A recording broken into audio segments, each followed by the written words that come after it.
এখন এই খাবার আমরা খাবো, খাবার যিনি খাওয়াবেন তার নাম হচ্ছে আল্লাহ। খাবার খাওয়াই কে? বলতে পারলেন না, একটু জোরে বলা যাবে না? আচ্ছা, পানিকে পান করায়, খাবারকে খাওয়ায়? না না, আপনারা তো নিজের হাত দিয়ে তুলে তুলে খান না। তা আল্লাহ কখন খাওয়ালো? আল্লাহ কখন খাওয়ালো? আপনার বলছেন আল্লাহ আল্লাহ। ঠিক বলেছেন, ঠিক বলেছেন, আল্লাহই খাওয়ান। কেন আল্লাহ খাওয়ান?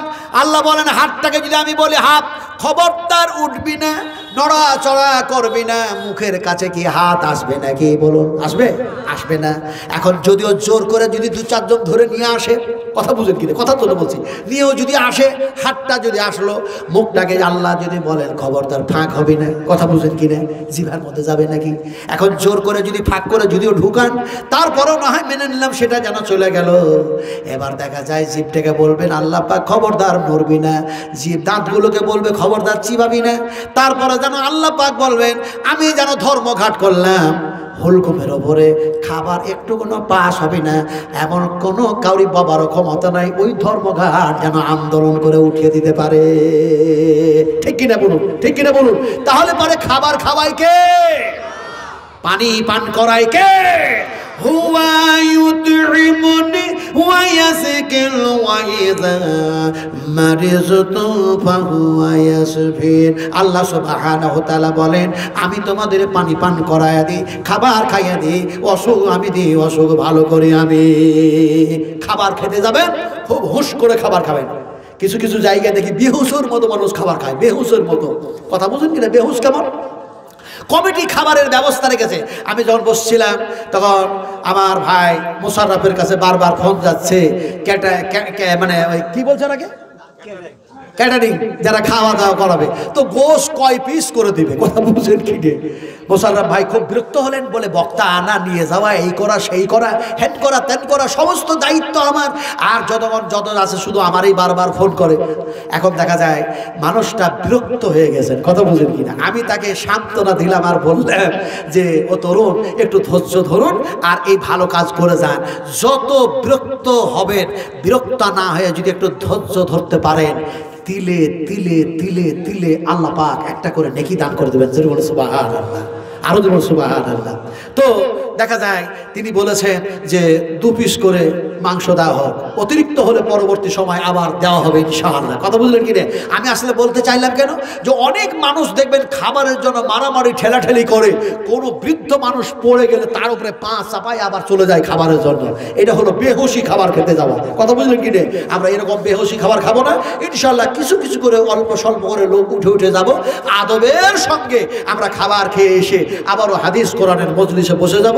আর সীমান্ত এলাকা বসিরহাট থেকে যে ভাই আসছেন আব্দুল মাতিন সাহেব, দেখুন আমি তো মনে মনে ভেবেছিলাম যে হয়তো আব্দুল কাইয়ুম আর আব্দুল মাতিন এনারা 2 ভাইয়ের মধ্যে 1 ভাই কেউ হবেন। যেহেতু আমি তিনাদের সাথে বক্তব্য রেখেছি, তিনাদের মাদ্রাসা আছে, তিনাদের পত্রিকা আছে, এই পত্রিকা লেখালেখি হয়, তিনারা সাংবাদিক ইত্যাদি নানা কিছু। তো যাক, তিনি নন, ইনি হচ্ছেন নবীনা, অন্ধ মানুষ। আল্লাহ রসুলের জামানা তো অনেক অন্ধ ছিল না? ছিল না? একজন অন্ধ মানুষের নাম বলেন। হ্যাঁ, কে? ওমে মাকতুম, জাযাকাল্লাহু খাইরান জাযা, বারাকাল্লাহু লাকা ফি আলিকা ওয়া মালিকা। এই যে একটা সত্য কথা বললেন যে একজন অন্ধ মানুষ, তার নাম হলো উম্মে মাকতুম। কোন সময় উম্মে মাকতুম আযান দিতেন আর কোন সময় হযরতে বেলাল আযান দিতেন। জোরে বলুন সুবহানাল্লাহ। হযরতে উম্মে মাকতুম তিনি যখন আযান দিতেন, সেই নবীনা মানুষ, তিনার আযান চোখ দিয়ে দেখতে পেত না, অথচ দেখা যায় আযান দিলে যেন কি এক প্রাণ গলা মলাময় যেন কি আযান হতো, কি যেন আকর্ষণীয় যেন এক আযান হতো। জোরে বলুন সুবহানাল্লাহ। চোখে দেখতে পেতেন না, মানে দুটোই মুয়াজ্জিন সে সময়। তো হযরতে বেলাল বেশিরভাগ মুয়াজ্জিনের কাজ করেছেন, তো হযরতে বেলালও আযান দিয়েছেন। জোরে বলুন সুবহানাল্লাহ। কোনটা কথা বলি রে ভাই, কোনটা কথা বলবো? আমি বিহারি মানুষ, কোনটা যে কথা বলবো? সেদিন মেদিনীপুরে দেখছি আপনার ওয়াজ করতে গিয়ে, আপনার বাঁকুড়া ডিস্ট্রিক্ট, আপনার বিষ্ণুপুর, আমি বক্তব্য রাখবো সোনামুখীতে আমি বক্তব্য রাখবো। আর মিটিং চলছে মেদিনীপুরের জায়গাটার নাম ভুলে যাচ্ছি, আপনার ওখানে মিটিং করছে সুমিত অধিকারী মিটিং করছে। মিটিং করতে গিয়ে দেখা যায় সে বলছে যে আমার কাছে কেন্দ্র সরকার, দিল্লি, মানে দেখা যায় মোদিজি যেন চাঁদা ধরেছে। চাঁদা কিসের ব্যাপারে? বলে রাম মন্দির তৈরি হচ্ছে, সেই ব্যাপারে চাঁদা লাগবে। তো যারা মিটিংয়ে এসছেন 10টা করে টাকা আপনারা দিয়ে যাবেন। লজ্জাও করে না, লজ্জাও করে না। মুসলমানও আছে, দাড়িওয়ালাও আছে, টুপিওয়ালাও আছে মিটিংয়ের মধ্যে। তো দেখা যায় এখন যদি কোনো মুসলমান 10 টাকা চাঁদা দেয় তো মন্দিরে সেটা লাগাবা, আর ভারতে থাকতে দেওয়া হবে না তার জন্য নাগরিকতা আইন পাস করবা। লজ্জা করে না? লজ্জা করে না? আমি সেই দিন রাতের বেলাতে বক্তব্যের মাধ্যমে বলেছিলাম, শোনো মুসলমান, যদি তাকে 10 টাকা কেন একটা নয়া টিকলিও যদি দাও, একটা নয়া পয়সাও যদি দাও, তাহলে পূজারীরা পূজা করে যে জাহান্নামে যাবে, মুসলমান তুমিও চাঁদা দিয়ে সেই জাহান্নামে চলে যাবে। সেই মন্দিরে চাঁদা দেওয়া জায়েজ নয়, হারাম, হারাম, হারাম, হারাম। আমার ভাইরা, সোনাটুরা, কথা বলতেছিলাম আপনাদের সামনে বিশ্বনবী মুহাম্মদুর রাসূলুল্লাহ সাল্লাল্লাহু আলাইহি সাল্লামের আলোচনা করতেছিলাম। রাসূল আকরাম সাল্লাল্লাহু আলাইহি সাল্লামকে আল্লাহ পাক যেন শোনায়া দিলেন, ও নবী তুমি দুঃখ করো না, আমি সমস্ত সবকিছু খবর রাখি। যাররা কথা বলতে গিয়ে যুক্তি দিয়ে বুঝায়া এবার যাররা কথাটাকে আল্লাহ পাক কোরআনের মধ্যে ফিট করছেন। সুবহানাল্লাহ। আল্লাহ রাব্বুল আলামিন বলেন, যারা বরাবর আমার নবীর সঙ্গে যারা ভালো ব্যবহার করেছো তারও তোমরা বদলা পাবে, যারা যারা বরাবর খারাপ বেয়াদবি করেছো তারও বদলা পেয়ে যাবে। আল্লাহ পাক যেন বলেন, ফামান ইয়ামাল মিসকাল যাররাতিল খায়রান ইয়ারা ওয়া মান ইয়ামাল মিসকাল যাররাতিল শাররান ইয়ারা। আমার সোনার দুলাল বাংলার মানুষেরা, বুদ্ধিজীবীরা, আল্লাহ পাক যেন এরকম ঘোষণা করে দিলেন। এবার দেখা যায় মুহাম্মদুর রাসূলুল্লাহ সাল্লাল্লাহু আলাইহি ওয়াসাল্লাম যেন বলছেন, আল্লাহুম্মা আনসুর মান নাসারা দীনা মুহাম্মাদিন সাল্লাল্লাহু আলাইহি ওয়াসাল্লাম ওয়া খাযুল মান খাযালা দীনা। নবী যেন বললেন, হে আল্লাহ, যারা এক যারা বরাবর তোমার নবীর সাহায্য করে, তোমার দ্বীনের সাহায্য করে, আল্লাহ তুমি তাদের মদদ করো। জোরে বলুন সুবহানাল্লাহ।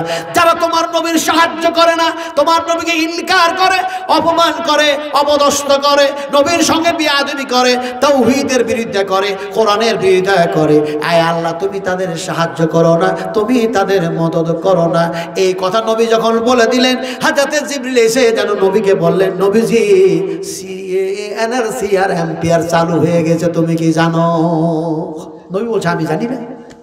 ঈমান যারা এনেছে তোমার প্রতি, কোরআনের প্রতি, আল্লাহর প্রতি, সেই বিশ্বস্ত মুসলমানদের বিরুদ্ধে আর নবী তোমার বিরুদ্ধে 3টা আইন পাশ হয়ে গেছে। 3টা আইন। একটা আইনের নাম হচ্ছে সিএএ, আর একটা আইনের নাম হচ্ছে এনআরসি, আর একটার নাম হলো এমপিআর। এমপিআর আমি দেখেছি আপনার আসামে 12 লাখ মানুষের জন্য ক্যাব তৈরি করা হচ্ছে। তো 12 লাখ মানুষের জন্য ক্যাব তৈরি করতে গিয়ে 9 লাখ হিন্দু ধরা পড়ে গেছে। কথা বুঝলেন কি না? অবস্থাটা কি হিত করতে বিপরীত। হিত করতে বিপরীত বুঝেন? বুঝেন না?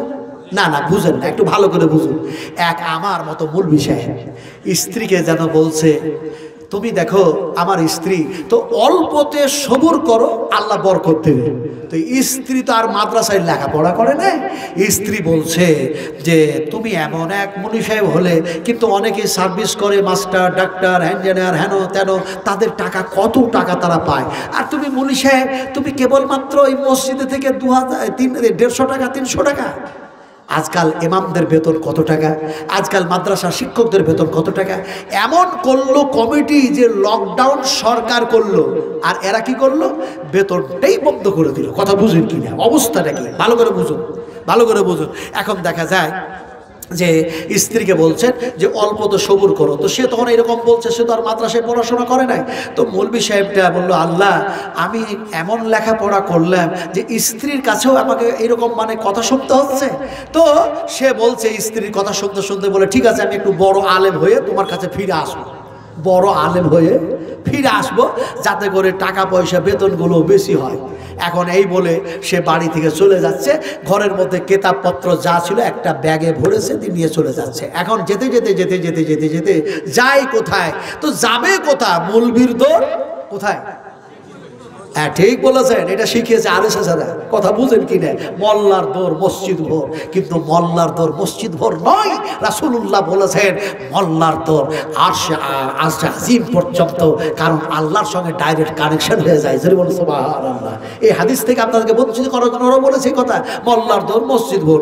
কিন্তু দেখা গেল ও করবেটা করবে কি, দেখা যায় রাস্তায় চলতে চলতে সামনে একটা সমুদ্র সাগর পড়েছে।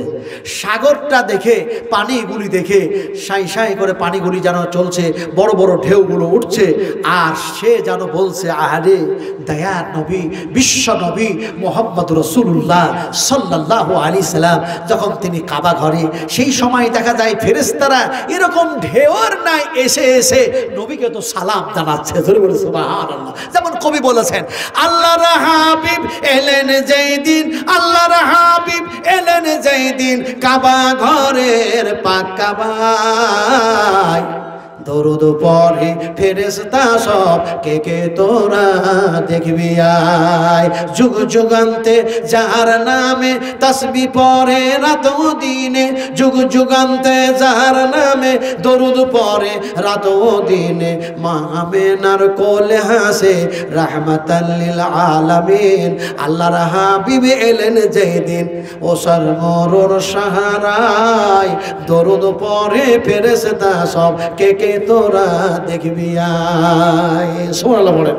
এখন মুলি সাহেবটা এই ঢেউয়ের অবস্থা দেখে ব্যাগ থেকে বইগুলো বাইর করছে আর ছুঁড়ে ছুঁড়ে ফেলছে। কথা বুঝেন কি? ছুঁড়ে ছুঁড়ে ফেলছে। এই করতে করতে বাতাসে একটা বইয়ের পাতা উড়ে ওর দিকে এসেছে, খপ করে হাতে ধরেছে, বলে সব ফেলে দিলাম। আর এই কাগজটা উড়ে আসলো কেন দেখি তো, একটু পড়ে দেখছে যে ওই পাতায় লেখা আছে, কি আছে? মাকারু ওয়া মাকারাল্লাহু ওয়াল্লাহু খায়রুল মাকিরিন। মানুষ তোমাদের যত চালাকি, যত চতুরতা, যত রকমের যেন এমনি করে দেখা যায় যা কিছু, তার চাইতে আল্লাহর চালাকি চতুরি তোমাদের চাইতে বেশি মজবুত। জোরে বলে সুবহানাল্লাহ। এখন দেখা যায় ও বলছে যে তাহলে পরে কিছু তো একটা চালাকি চতুরি করতেই হবে। এখন বড় মৌলবি হতে গেলে, বেতন বেশি পেতে গেলে কিছু একটা করতে হবে। তো কি করলো, একটা মাদ্রাসায় গেছে। মাদ্রাসায় গিয়ে বলছে, হেড মৌলানাকে বলছে যে আসসালামু আলাইকুম। তো হেড মৌলানা বলছে কি ব্যাপার, তুমি সালাম দিচ্ছ? তো ভাত টাত খেতে হয়তো মাদ্রাসায় খেয়ে নাও, একটু দিয়ে চলে যাও। বুড়ো মানুষ তো, দাড়িগুলো সাদা হয়ে গেছে। দাড়ি সাদা বুঝেন কেন সাদা হয় বলুন তো? এই দাড়ি কেন সাদা হয়েছে? বয়সে। এই যে একটা কথা, বয়সে সাদা হয়েছে। মা আয়েশা বিশ্ব নবী মুহাম্মদ রাসূলুল্লাহ সাল্লাল্লাহু আলাইহি সাল্লামের দিকে চেয়ে চেয়ে দেখছেন, আর যেন নবী বলছেন আয়েশা রে আমার দিকে কেন কেন চেয়ে চেয়ে দেখো। যেমন মা আয়েশা বলেন, ইয়া রাসূলুল্লাহ আপনার সুন্দর নুরানি চেহারা দেখতেছি, কিন্তু এটাও লক্ষ্য করছি আপনার মাথার চুল সাদা হলো কেমনে, দাড়িগুলি সাদা হলো কেমনে, কিছুই বুঝি না। নবী বললেন, আয়েশা রে আমার দাড়ি সাদা হয়েছে, মাথার চুল সাদা হয়েছে, বয়সের কারণে নয়, বয়সের কারণে নয়, বয়সের কারণে নয়। কিয়ামতের চিন্তা করতে করতে আমার দাড়ি চুলগুলি সাদা হয়ে গেছে। সুবহানাল্লাহ। আরো ধরুন সুবহানাল্লাহ। আপনারা মনে করছেন হাদিসটা আমি জয়ীফ হাদিস বয়ান করলাম নাকি? বুখারী শরীফের মধ্যে এই হাদিস বর্ণনা করা হয়েছে। ধরুন সুবহানাল্লাহ। আরো ধরুন সুবহানাল্লাহ। আমার ভাইরা, এখন দেখা যায় বুড়ো মানুষ মাদ্রাসায় গিয়েছে, সালাম দিয়েছে, হেড মৌলবি বললো খাবার খেতে হয়তো খেয়ে নাও। তো বলছে খাবার তো খাবো বলো না, কিন্তু আমি তো পড়াশোনা করার জন্য এসেছি, মাদ্রাসায় ভর্তি হব। হেড মৌলবি বলছে বুড়ো মানুষ পড়তে এসেছে না ভাত খাওয়ার জন্য পেট পুজো করতে এসেছে, হ্যাঁ মনে মনে করে। কিন্তু দেখা যায় সে দেখলো সর্বনাশ, এ যখন ভর্তি হওয়ার জন্য এসছে, পড়াশোনা করার জন্য এসছে, হেড মৌলানা জ্ঞানী মানুষ, তিনি বুঝলেন আল্লাহর নবী তো বলেছেন মায়ের পেট থেকে আসার পর পর্যন্ত শিক্ষার শেষ নয়, মরার আগা পর্যন্ত শিক্ষা করতে হয়। ঠিক কিনা আপনারা বলুন? এখন দেখা যায় সে বলল ভর্তি যদি হতে হয় ভাই বাবা, তাহলে অ্যাডমিশন তোমাকে নেওয়ার আগে পরীক্ষা দিতে হবে। বলে পরীক্ষা কি দেবো, আমি তো লেখাপড়াই করি নাই। সে বলছে আমি লেখাপড়াই করি নাই। তো হেড মৌলানা বললো যে তুমি কি নুরানি বগদাদি কায়দা কিছুই পড়ো নাই? বলে সেগুলো পড়েছি, আর কি মনে আছে? তো বলে তাহলে যদি না মনে থাকে কিছু তো মনে থাকা দরকার। বলে দেখবো, চেষ্টা করব, পরীক্ষায় বসবো। পরীক্ষায় বসেছে, এমন সময় দেখা যায় একটি নুরানি কায়দা বগদাদি কায়দা খুলে দিয়েছে, খুলে দেওয়ার বলছে এখানে পড়ো। তো বলছে আলিফ তিনি বলছেন এটার নাম কি? বলছে আলিফ। বলে এটার নাম কি? বলছে বা। বলে এটার নাম কি? বলে এটার তা। বলে এটার নাম কি? বলে এটা সা। সব বলতে লাগলো। তো বলছে যাক যাক, তোমাকে আর পড়তে হবে না, ভর্তি করে নেওয়া যাবে। আছে আছে আছে, তুমি চিনো চিনো, অক্ষর চিনো। ভর্তি করে নিল। ভর্তি করে নেওয়ার পরে দেখা যায় সে যেন এক সপ্তাহের মধ্যে দেখা যায় সে যেন এমনি করে নুরানি কায়দা পড়ে, আমা পড়া পড়ে, কোরআন পড়ে সব শেষ করে দিয়ে ফেকা মোহাম্মদী পর্যন্ত কমপ্লিট করে দিয়েছে। এবার মাদ্রাসাতে একটা হই হই রই রই সেটা শব্দ শুরু হয়ে গেছে। একটা বৃদ্ধ মানুষ দুর্দান্ত ব্রেনিয়ান, হ্যাঁ, দারুণ পড়াশোনা করছে, দারুণ পড়াশোনা করছে, সম্মান বেড়ে গেল। এমন সময় দেখা যায় মাদ্রাসার হেড মাওলানাকে সে বলছে যে মাওলানা যদি একটু আমার জন্য আলাদা একটু ঘর করে দিতেন, কারণ সব ছাত্ররা অনেকেই যেন আমার চাইতে জুনিয়র, আমি তো একটা সিনিয়র বয়স্ক মানুষ, তো আমার জন্য একটা ভালো রুম, আলাদা রুম হলে, ভিন্ন রুম হলে ভালো হতো। তো একটা আলাদা রুমে তাকে দেওয়া হলো। বলে ঠিক আছে, তুমি আলাদা রুমে একটা থাকো, তুমি যখন বয়স্ক মানুষ। এখন দুয়ারটা লাগিয়ে দিয়েছে, আড়িয়ে রেখেছে, জানলা টাল্লাগুলো সব বন্ধ করে দিয়েছে। গভীর রাত হয়েছে, সে এখন চিৎকার শুরু করেছে, আমাকে ধরো না, আমাকে ধরো না, আমাকে ধরো না, ছেড়ে দাও, ছেড়ে দাও, ছেড়ে দাও, চিৎকার করতে লেগেছে। পাশের রুমে যে তালিম ইলমেরা শুয়েছিল তাদের ঘুম ভেঙে গেছে। ওরাও বলছে ব্যাপারটা কি, বুড়ো মানুষটা মারা যাচ্ছে নাকি? সে বলছে আমাকে ছেড়ে দাও, ছেড়ে দাও, ধরো না, ধরো না, এরকম করছে কেন? এখন হেড মৌলবীরও ঘুম ভেঙে গেছে। হেড মৌলবী বলছে এই জন্য তো বলছিলাম এই বুড়ো মানুষ ভর্তি করা হবে না। কথা বুঝির কিনি, বুড়ো মানুষ ভর্তি করা হবে না। তো হেড মৌলবী যে যাই, তুমি কেন তুমি এইভাবে চিৎকার করছো, সবারই ঘুমে ডিস্টার্ব হচ্ছে। বলছে আর বলেন না মাওলানা, আমি কি করছি, আমি কি করছি জানেন?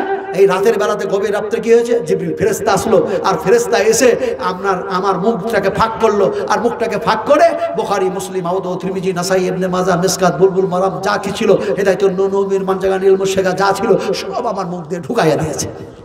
হেড মুফতি বলছে হলো, হয়েছে। এই জন্য বয়স্ক মানুষকে কেমন করে ভর্তি করলাম, বিপদে পড়ে গেলাম, এর মাথাটাই তো খারাপ হয়ে গেছে। এমন সময় হেড মৌলবীকে বলছে মাথা খারাপ হয়নি, যদি বিশ্বাস না হয় তাহলে একবার পরীক্ষা করে দেখুন, কথা বুঝেন কি? হেড মৌলবীর রাগ হয়েছে। সেক্রেটারিকে ডাকলো, ক্যাশিয়ারকে ডাকলো, মাদ্রাসার কমিটিগুলোকে ডেকে বললো এই লোকটার নাকি, এই লোকের সব কিছু নাকি ফেরেশতাতে ঢুকিয়ে দিয়ে গেছে। সেক্রেটারি বলছে তাই আবার কখনো হয় নাকি? সেগুলো পড়াশোনা করতে হয়, মুখ দিয়ে কেমন করে ঢুকানো হয়। এমন সময় বলছে, আবার বলছে সেক্রেটারি সাহেব পরীক্ষা করে দেখুন না আমাকে ফেরেশতা সেগুলো ঢুকিয়ে দিয়ে গেছে কিনা। এমন সময় দেখা যায় হেড মৌলবী রাগ করে বলল সেদিন পরীক্ষা করেছিলাম আলিফ বা তাসা সব বলে দিয়েছিলে, আজকে বলো তো হারফেজার কটা? তুমি তো পড়ো নাই, হারফেজার কটা? এমন সময় বলছে হারফেজার হলো 17টা। বলছে কি কি? বলছে বাও তাও কাফলা মুজখাল্লা রুব্বা হাসামিন আদাফি আনা আলা হাত্তা ইলা। হেড মৌলবী বলছে সর্বনাশ, এটা সত্যিকারই তার ফেরেশতা এসেছিল, কথা বুঝতে কিনে সর্বনাশ। এমন সময় যেন হেড মৌলবী বলছে বলো হারফে হালকি কয়টা? বলে হারফে হালকি 6টা। বলে কে কে? বলে হারফে হালকি সাসবু ওয়া দুআইন রে আইন হামজা হাও হাও খাও আইন গাইন। সেক্রেটারি সে বলছে আর ধরেন না, এটা বলো না, আর ধরেন না, সব পাস করে নিয়েছে। এত বয়স্ক মানুষ, এর বাপ মা যদি আগে আরো সুন্দর করে পড়েতো তাহলে আরো বড় আলেম হতো। তো যাক, যখন এত তাড়াতাড়ি আলেম হয়েছে তো মাথায় পাগড়ি টাগড়ি দিয়ে মাদ্রাসা তাকে শিক্ষক হিসেবে রেখে এলেন, সবচেয়ে ভালো হবে। এমন সময় মাদ্রাসাতে তাকে রাখলো, কিন্তু বললো যে আমার বেতন কত হবে? এমন সময় সে বলল যে বেতন আর কত হবে? সেক্রেটারি সাহেব বললেন যে যাও তোমাকে 3000 টাকা দেওয়া হবে। তো এখন সে মনে মনে বলছিল যখন থাকছিলাম এর আগে মাত্র 300 টাকা, তো এখন তো দেখা যাচ্ছে 3000 টাকা। তো বলে আর কিছু বাড়ালে ভালো হতো। তো সেক্রেটারি সাহেব বলে আর কি ভালো হবে, তুমি কি চাইছো? বলে জানেন না নামাজের ওয়াক্ত হলো 5টা, ইসলামের স্তম্ভ হলো 5টা, আর সেইগুলো লেখাপড়া করানো হবে। আমার বেতনটা যদি 5000 করে দিতেন খুব ভালো হতো। সেক্রেটারি সাহেব বলছে বাবা রে, এ তো দলিল দিয়েই ফতোয়া দিচ্ছে, তো যাও তোমার 5000 টাকা বেতন করে দিলাম। 3 মাস থেকেছে, 3 মাস থাকার পরে 3 মাসে 15000 টাকা হয়েছে, পকেটে ভরেছে। এবার বাড়ি যাচ্ছে। স্ত্রী মনে মনে ভাবছে অন্য অন্য সময় আসতো তো জামা কাপড়গুলো অন্যরকম হয়ে থাকতো, কিন্তু জামা কাপড় তো আজকে খুব চাকচিক্য মনে হচ্ছে। দেখেন না মাদ্রাসার আলেম তলবা, আল্লাহ পাকের দয়ায় তাদের জামা কাপড় কত পরিষ্কার পরিচ্ছন্নতা থাকে, কথা বুঝেন কি? এখন স্ত্রী বলছে যে কিছু তো একটা ব্যাপার হয়েছে। এমন সময় স্ত্রী দেখা যায় ময়লা চয়লা কাপড় যেগুলো ছিল ঝোলা থেকে বাইর করে সাফ সুতরা করতে যাচ্ছে, চাকচিক্কন যেটা জামা, বলছে এটা কি কাচতে হবে? তো আলেমটা বলছে কাচবে কেন? বলে কাচতে যদি হয় দেন কেচে দিই। বলে কেন এরকম বলো? বলে আমি আপনার কাপড় কতদিন থেকে কাচি নাই, এই করি নাই, সেই করি নাই। এমন সময় পকেট থেকে 15000 টাকা বাইর করে দিচ্ছে। স্ত্রী বলছে কেমন করে এত টাকা পেলে? বলে শোনো, এমনি করে দেখা যায় আল্লাহ পাক যেন বলেছেন ইকরা বিইসমি রাব্বিকা রাব্বিকাল্লাযী খালাকাল ইনসানা মিন আলাক। আল্লাহ পাক শিক্ষার ব্যাপারে বলেছেন, শিক্ষকতা করো, শিখো, লেখাপড়া করো, পড়াশোনা করো, খবরদার মূর্খ জাহেল হয়ে থেকো না। ফলে আমি জানি এমনি করে দেখা যায় লেখাপড়া যা করেছিলাম তারপরও তুমি ইনকার করেছো, অপমান করেছো, অপদস্থ করেছো। আল্লাহ পাক যেন দেখা যায় আমাকে একটা এমন এক আয়াত আমার মাথায় এনে দিলেন, সেগুলি পড়াশোনা করার পরে এমনি এমনি এমনি করে সব ঘটনা শোনালো। তারপরে দেখা যায় 15,000 টাকা পাওয়া গেছে। স্ত্রীকে সে সময় বলল, স্ত্রী রে শোনো, আল্লাহ নবী মুহাম্মদ রাসূলুল্লাহ সাল্লাল্লাহু আলাইহি ওয়াসাল্লামের সামনে দেখা যায় এমনি করে আইন তৈরি হয়েছিল, তুমি কি আমার উপরে আইন তৈরি করেছিলে 300 টাকা ছাড়া কি তোমার বেতন বেশি হবে না? অন্যদের বেতন কেন এত বেশি হয়ে যায়? নানা কিছু বলেছিলে।